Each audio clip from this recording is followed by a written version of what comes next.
let's do a quick tour of our working pantry. So this is our working pantry.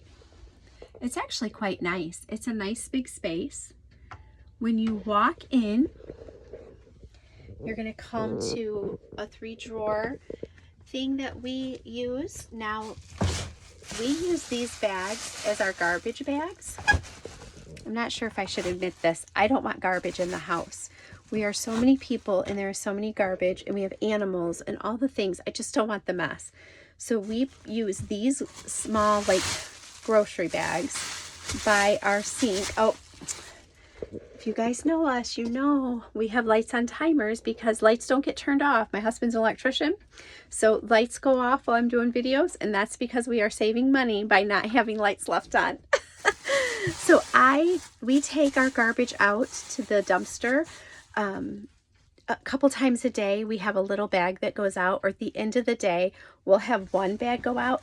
Now, if you think about that, we are a family of 10 that live in this house.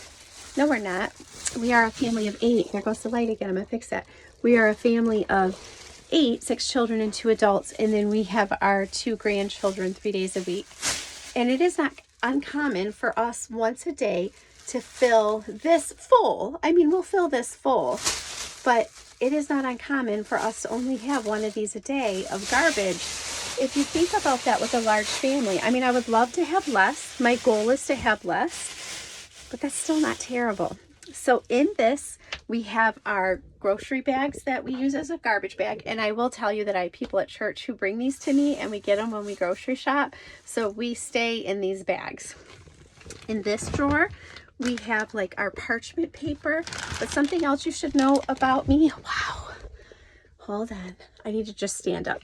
So I reuse bags unless they have meat in them. If we freeze meat in them, I don't reuse them unless it's to use as a garbage bag or something like that, or it's for something for the animals or to go outside. But anything that's breads, veggies, frozen veggies, fresh bread, cheese, things like that, I wash and reuse. When you are a large family, when you are a mama of a large family, every penny adds up. So as many uses as I can get out of a Ziploc bag, that is going to save us money in the long run. I know for some people that's ridiculous and you don't have to do that, and that's awesome. Don't do it if you don't have to. But if you want to be frugal and you enjoy being frugal, and it is a little bit more sustainable, not great. I'd love to get rid of plastic altogether. In a dream world, my family knows this. I would have no plastic in this household. That is not realistic for the large family model. It's just not, I mean, I guess it's realistic. It's just not affordable. I can't afford to buy enough of the reusable bags. Maybe someday, but now is not the time. So that 3-drawer thing that I just showed you is full of the bags that we use for garbage, our plastic bags that we save, parchment paper. Parchment paper is one of the things that we use the most that is consumable. The other piece, paper towel. We use a lot of paper towel. Now the rest of the stuff I'll be sharing down the road how well we do with not having a bunch to throw away, but we use paper towel because we are a lot of people and I would rather wipe off the toilet, throw the paper towel away. I'm not washing rags that cleaned a toilet. When I am doing anything with my salves, I use paper towel. I want it to stay sanitary. I don't want to use rags that could potentially introduce germs into what I'm doing. And even when I don't want to ruin our clothes by using a rag and having that get thrown in the wash and having that oil. So those are our things we consume. We do buy bags, but we use them as long as we possibly can. We buy parchment paper and we buy paper towel. So those are some things that are extras, but that I really, even though they're kind of consumable and they're not exactly friendly to our environment, those are the things I compromise on. So as you come in, I showed you the 3-drawer thing. I was so blessed. These nails and hooks were already on the wall. And so we hang our pots and pans. When you come around, I have 2 containers. These will hold cereal. Now, we are not a cereal household. This is what we have plus 1 more box. This is for quick, you need a snack or we're running out the door. We do not do cereal in the morning. For one, for a large family, it's expensive.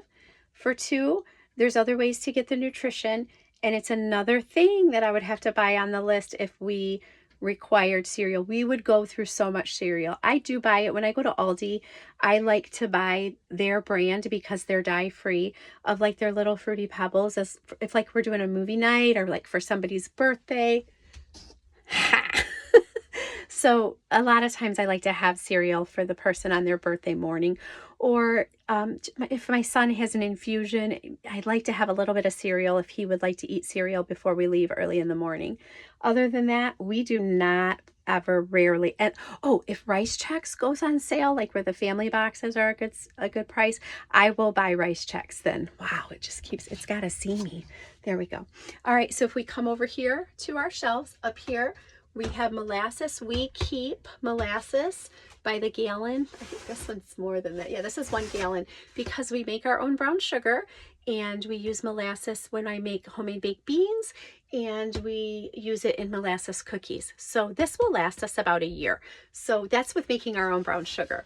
So molasses just proves to be something that I like to have in the house. And then we keep our oils. I always have olive oil, grapeseed oil. Yeah, more olive oil. I do have some corn oil back there because we made French fries, and it's a lot cheaper to make French fries in corn oil than it is in olive oil, so that's a treat. I would probably buy, maybe this is a thing of corn oil. I will buy, I guess, probably 1 a year. Now this probably has to be used up soon. I always think about, we like French fries around New Year's. It's just a treat. And so if I don't use that soon, I'm gonna have to throw it out. So around New Year's Day or so, we'll make some French fries. I also keep lots of vinegars because we make our own salad dressings. So apple cider vinegar with the mother always. Balsamic vinegar, we love to cook down balsamic vinegar. It is so sweet. We put it on pizza, we put it on bread, we put it on salads, we put it on rice. We love cooked down balsamic vinegar. I have to show you something though. My daughter Anna made homemade apple cider vinegar for Christmas for everyone, and this stuff is so potent and so strong. It is beautiful. It is so lovely. When you smell it, it is like the best smelling apple cider vinegar. And I know I need to use it, and she gave it to me to use, but right now I don't want to use it because I want it to last. So I just have it here on the shelf. We'll use it, but we'll use it in time. And then as you come around, you'll see that we just keep a lot of grains. We eat a lot of quinoa, is a grain that we eat a lot of. This one is just some extra Rice Chex that were crushed up. We don't throw this kind of stuff away. So we made a recipe that needed a pie crust, or it was like soy butter bars. They're kind of like a Reese cup bar, but we do it with soy butter because of our peanut allergies. But there was a little bit too much of the Rice Chex that got broke up. We will not throw this away. We will find a use for that. And that's what's part of the fun of this challenge that I'm doing, is that we get very creative with what's left over.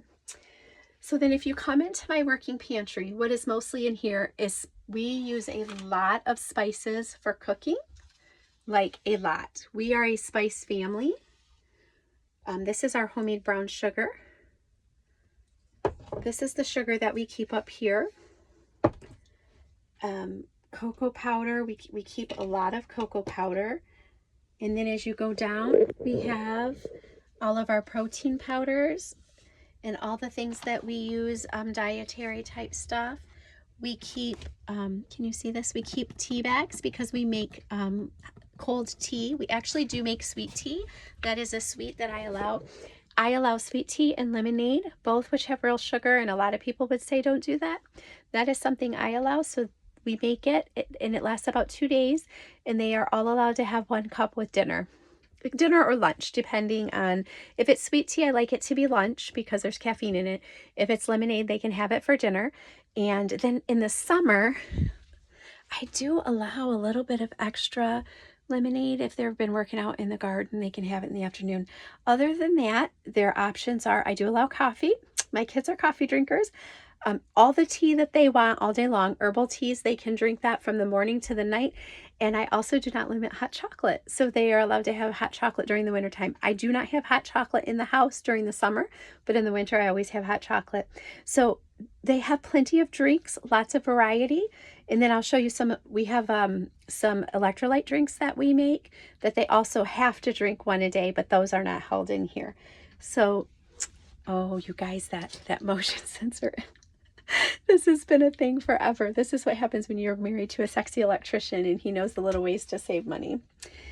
So one of the reasons that our cereal, okay, I showed you, I'm sorry, I kind of showed you, we also have like baking, and then we have bigger jars down here that are hot chocolate that needs to be replenished. We make our own hot chocolate, and those need to be replenished. We have cornmeal, popcorn, because we pop our own popcorn, and then baking soda and baking powder. Yes, we go through that much baking soda and baking powder that we need full jars.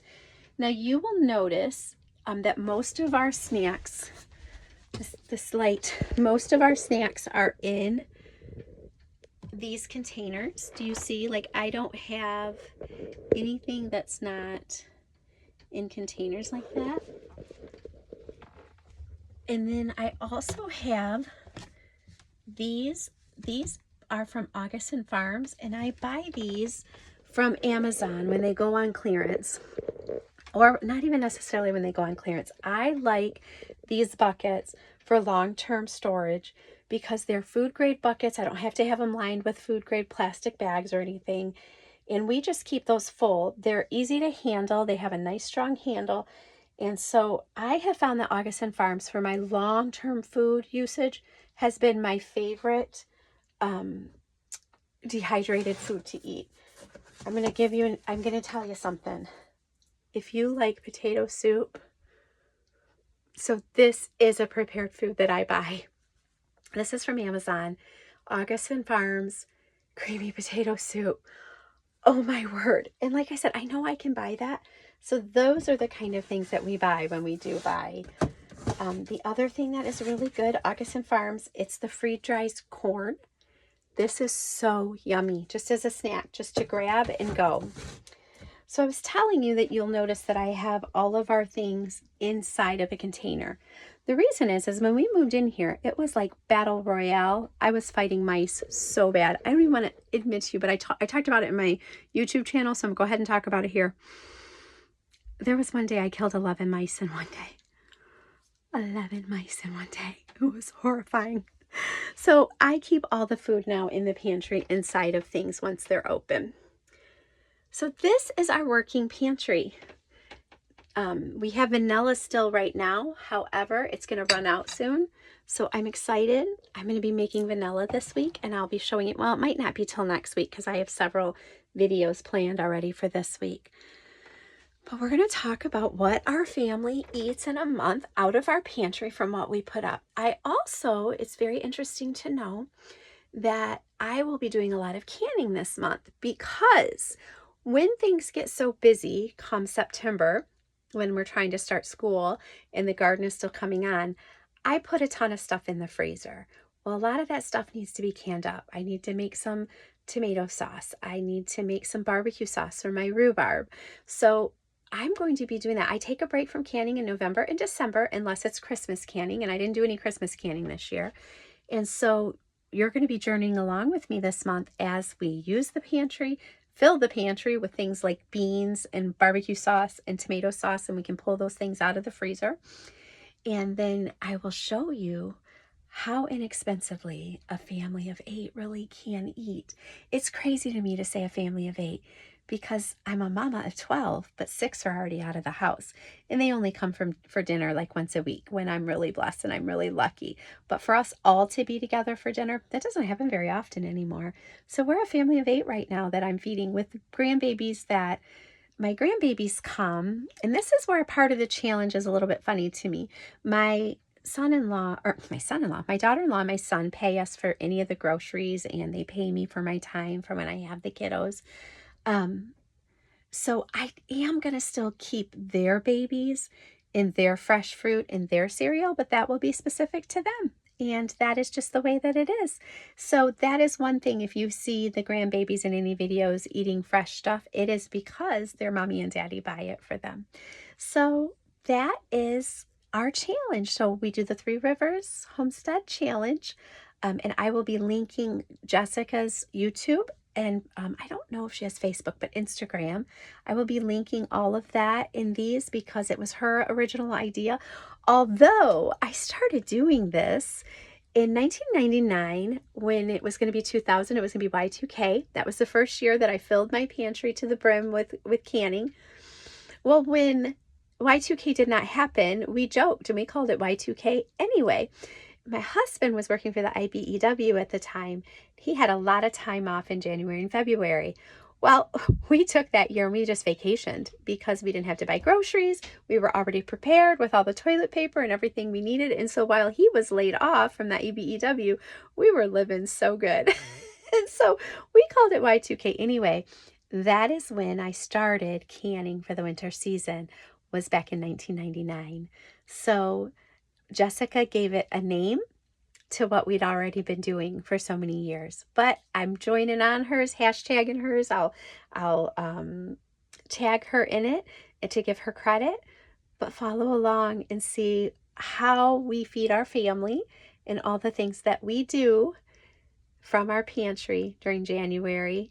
And I'm going to tell you, sometimes we get to February and we say, you know what, we don't have to grocery shop yet, or we'll go and spend $100 just to get like cottage cheese or some of our cheeses or things like that. And so I will do this strictly in January, but in February, we will finish off eating out of the pantry. By time March 1st comes, I am going to be ready to do a big haul grocery shopping. And so maybe I'll even share that here because that's going to be a lot of fun and a lot of work. And it makes me grumpy because I don't like grocery shopping. All right, friends, well, follow along. This is the working pantry, and I will be posting a video on our canning pantry and long-term pantry storage. Thanks, friends. Have a great day.